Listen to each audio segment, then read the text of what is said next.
I told my 36 female husband, 37 male, that we should get a divorce so he can marry his late wife's tombstone. Throwaway account, English is not my first language, so excuse any mistakes. I, 36 female, married my husband, 37 male, 10 years ago. Prior to our relationship, he had been married for 2 years to L, 22 female. Sadly, she passed away because of an ongoing health issue. I met my husband 5 years after her passing.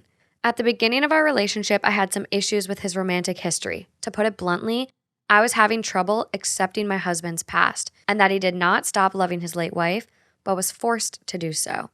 I went to therapy for a year to treat that, and I managed to overcome this issue. My husband knows this and was very supportive of me and the treatment. I now like to say that Elle and I would have been best friends. The issue, after 10 years of marriage, we have been having a lot of arguments, derived from bad communication. We just seem to blow everything out of proportion. About 3 months ago, every time we have an argument, he takes the car and goes away for hours. When I asked where he went, he told me he, quote, went to see her, meaning Elle. Now, this is very weird from him because he, at best, visits Elle's grave 3 times a year.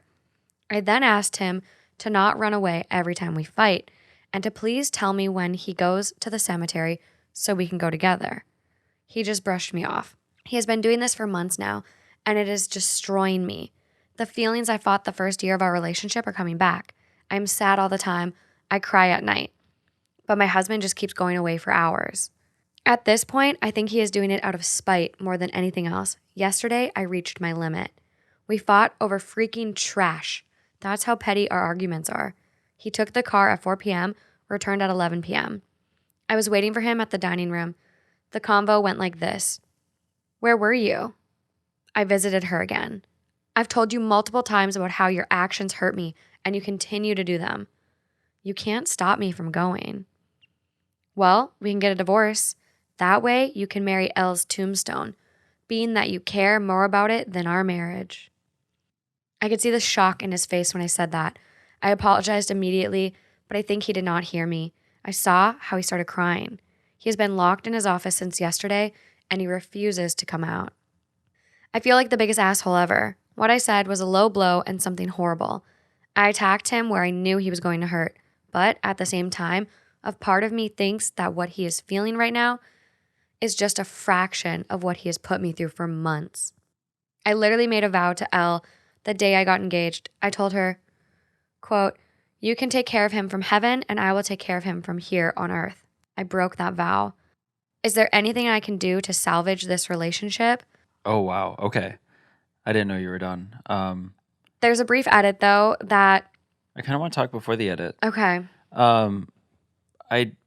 My gut reaction is that he's not doing it out of spite. Yeah. I think he probably has a lot of emotional turmoil inside, and there's some comfort in going there and seeing her or visiting her. Yeah. And I also understand the perspective because I can imagine what it's like to, like, if I had met you and you had gone through this and then you were doing this, I can see her side.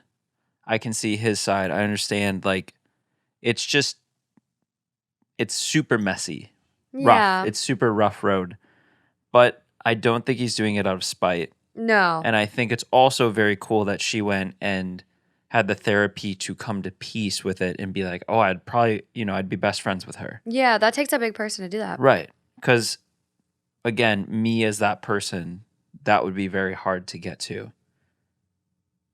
I think the comments kind of just out of the blue, wild, but at the same time, you hit your breaking point. So it's just very hard because he's probably going through some crazy shit still. I mean, I can't imagine. I think about, like... It's been about 15 years since the passing. Right. Which I get. The story feels very familiar to others, but I feel like if this happened, like if I lost you in that way, I would be the same way because at the same time you're trying to, move on so you can have somewhat of a normal life going forward. which I feel like the other person would want. And it's just hard. I feel like we see it in movies. I feel like this is a common thing where if you lose someone that way, it's hard to move on because you're still technically in love with them. I mean, it Yeah, never ended. you don't stop. There was nothing to crush that. And Yeah. so you're sitting there trying to move on. And yes, you can find someone and have feelings for them. But I just can't imagine that. It's not even You like never move on past that person. well, It's not a breakup. It's right. not. But you're not, I don't think you're comparing. I think you can love a second person and not move on, but move on with a different relationship. But I don't know how you come to terms with that and then not have it affect. I don't know. I Yeah. just think it's really messy. I'm trying to put it all together. It's a lot. I think one thing I really have appreciated, like since starting this podcast, as like the community and like getting so many other takes after we post these stories. So it kind of reminds me of the one where the wife threw away the spouse's deceased wife's pictures because she couldn't handle that he loved someone before her. Mm-hmm. And this person's different. You know, they're the bigger person. They went to therapy. They tackled, you know, this insecurity. They've come to this, you know, conclusion.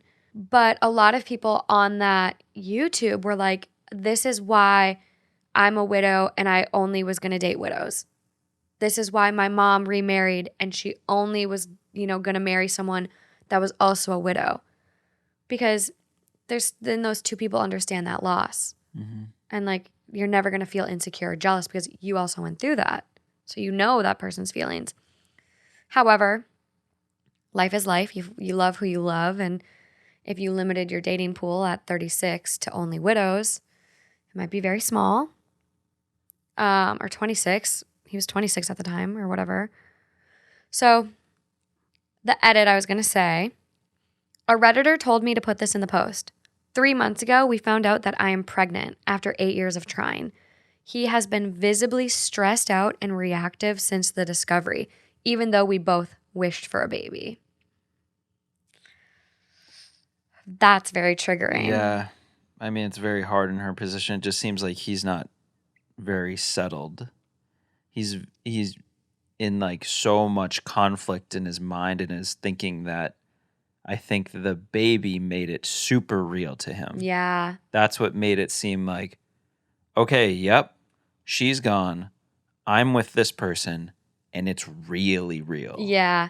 Before it could be like, okay, this feels great. Yes, I'm moving on. I'm doing what you're supposed to do, quote unquote. I mean, that's what you see in the movies. That's what you see everything. And honestly, that's what I guess you would want for your significant other. If this were to happen, you would want them to kind of move on, find happiness, and live somewhat of a normal life and not be hooked, like stuck on you forever, that they live the rest of their life stuck on you. Right. But he is truly stuck. And I think the baby highlighted that and put it in the forefront where he's like, oh, shit. Yeah. I think it's definitely like probably bringing up so much like inner turmoil. Like you said, like he's stuck, he's processing. This brought up a lot of shit for him because I can't imagine, like, again, can't imagine losing you, but like if I were, it's like almost like when you start getting to a point where he was married to Elle, but Elle was sick. They were never going to have kids. They were never going to grow old together. So once he's like at that same point with his wife, now he's like, well, God, I never had that with Elle. Yeah, but initially, it might, like, you don't know when they would have known necessarily. When she was sick? Yeah. Yeah, I mean, we don't know how long she was sick. It did sound like it was kind of a process. Like, it sounded like it was more of a chronic or terminal illness. I'm not sure. It doesn't sound like it was a tragic one. But at the start, you'd still want to. At the start, you're still, when you fall in love with someone enough to go in and say, let's get married, let's do all these things, in your head, you're going to be like, oh, I'd love to raise a family. I would love to do all these things. Like, it's like with. Unless they decided they didn't want kids, though. They could have been, like, him and Elle could have been planning on living child-free. I just don't know, because he then, why would he be so affected by specifically a kid, specifically getting pregnant? And it's like, I think about it with you. I think when you're with someone and you're in a serious relationship, you almost have like this bucket list of things in your head where it's like, I have so many things I want to go do with you. I have so many places I want to take you. I have so many things I want to experience with you. Everything, yeah, And then just to life. like, but specifics. Like, of course, yes, in general, you meet someone and you get serious, you want to experience like whatever happens. But there's specific things that happen. You're like, I can't wait to do X with you. I can't wait to take you here. I can't wait to show you this. Hmm. And that then is stripped. So Yeah, I I think, mean, it's the biggest loss ever. It's earth shattering. It's just, ugh, I can't imagine. The baby is being very destructive in his mental health and his mind and his relationship in life. So for the update, hello everyone. My previous post was locked and removed, but I wanted to update everyone who kindly commented and left advice under the post. Before the update, I wanted to clarify something. I was only jealous of Elle the first year of our relationship, but as I said, I worked through it in therapy. Throughout my relationship with my husband, I've hosted dinners in her honor, ordered embellishments for her grave, pushed my husband to reconnect with his former in laws, and I even placed her in my altar of Dia de Muertos alongside my family members. I consider her a friend, even if I never met her. The update. We agreed on a temporary separation since we still don't know how we are going to co parent and stuff like that. Shortly after my post, he came out of his office. I made us both dinner and we talked for what feels like the first time in months. First, I apologized for what I had said, but I told him that the point still stands. I then asked him if he truly goes and sits at her grave for hours. He said that he does not. Turns out that he sits at her grave for an hour at max and then goes on a tour around the city, visiting their favorite places. He goes to restaurants and asks for her favorite dishes, drives around her favorite spots in the city. I then asked why. Why was he doing it now? That we found out I was pregnant after so much trying. He said that he could not avoid thinking about what it would have been like to raise a child with Elle, and about how many things he missed experiencing with her. He did say that he did not regret our relationship, which makes it better, I guess. I also asked him if I failed him in any way. Was I a bad wife, a bad friend? Did I fail to fulfill his needs? He said that I just wasn't her. Honestly, I think I'd rather have someone punch me than him telling me that. Finally, I asked him when he is starting therapy. He responded that very soon, because he wanted to be a good father. I said, fine, because I don't want someone around my child who grieves an imaginary child and an imaginary life when he has a living and breathing family. That's all, I think. He moved out to his parents' house the same night. His mother did call me to tell me that she and my father-in-law chewed him out for what he did. I thanked them and told them that I am still very interested in them having a relationship with my child, and they should not pay for their son's mistakes. I also visited Elle. I apologized for breaking my vow, but that I hope that she is able to watch over my husband and to help him through his therapy.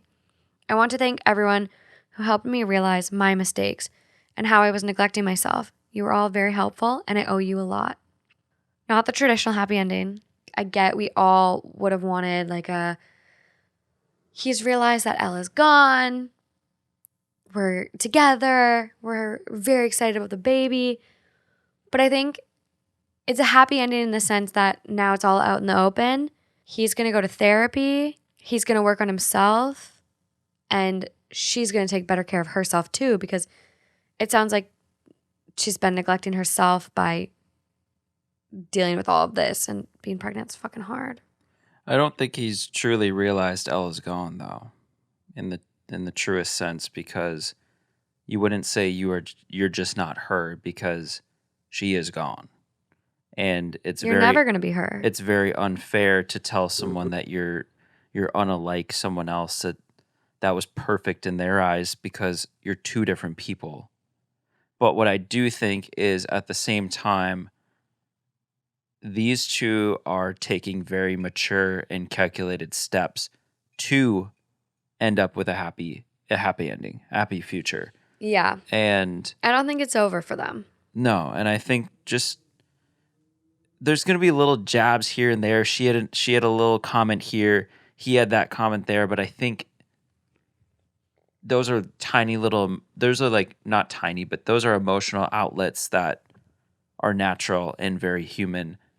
But they're both still at the same time. No one's throwing up their hands and saying, well, just go be with her then, or like whatever. They're not ending it. They're both taking steps to try and not only resolve this with a kid on the horizon, but resolve it for the two of them. It seems like going through this, and if they successfully can follow this path and get through this process, I think they can be very happy together.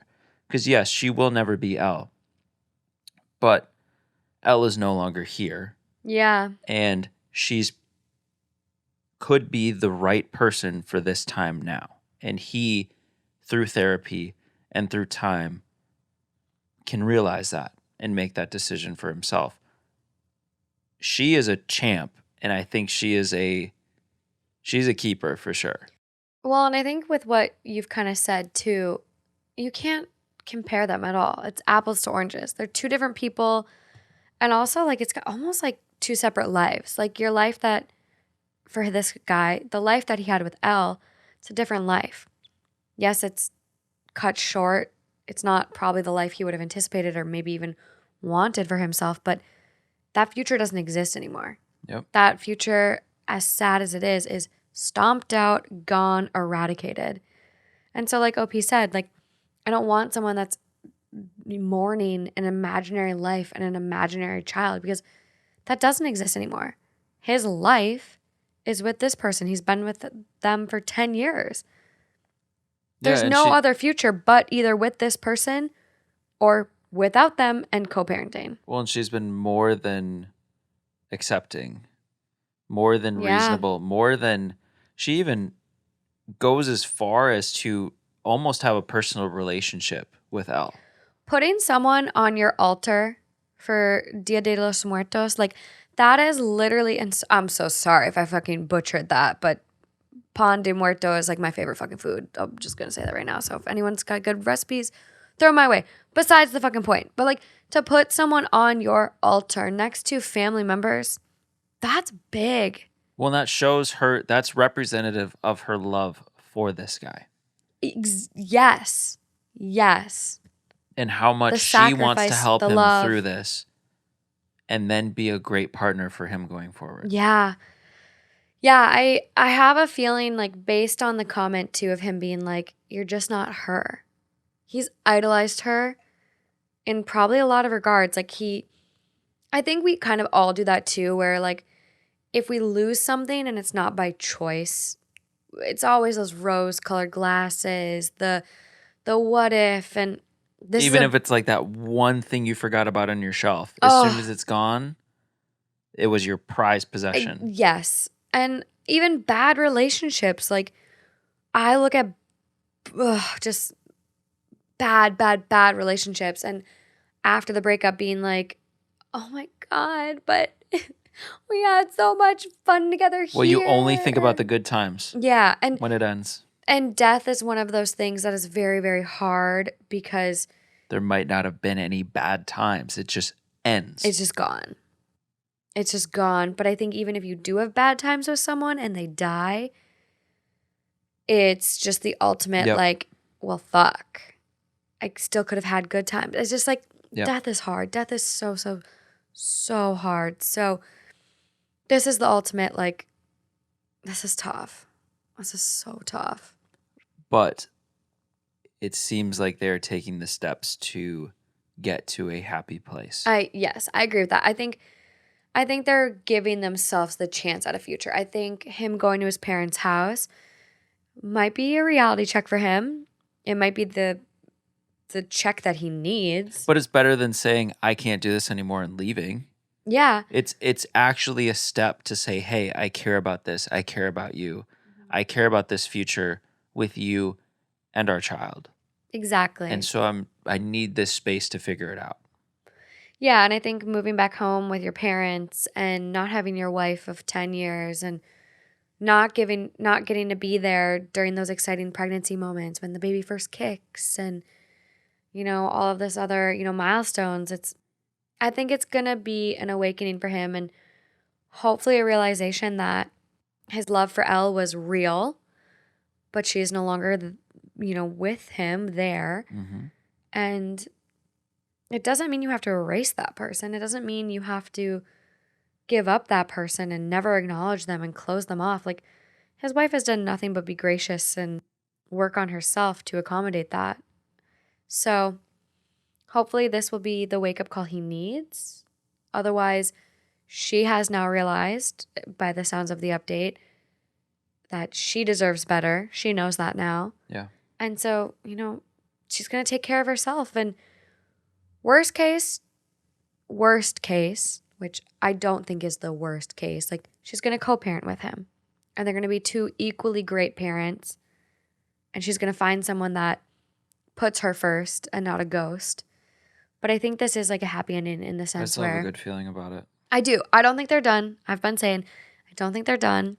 I think living at mom and dad's house is going to be an awakening for him and have him really realize what he has. Because once she's gone too, like, Elle is gone.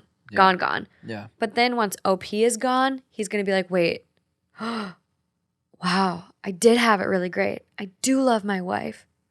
Wow. Like, he's probably gotten too comfortable and too complacent. It'll be okay.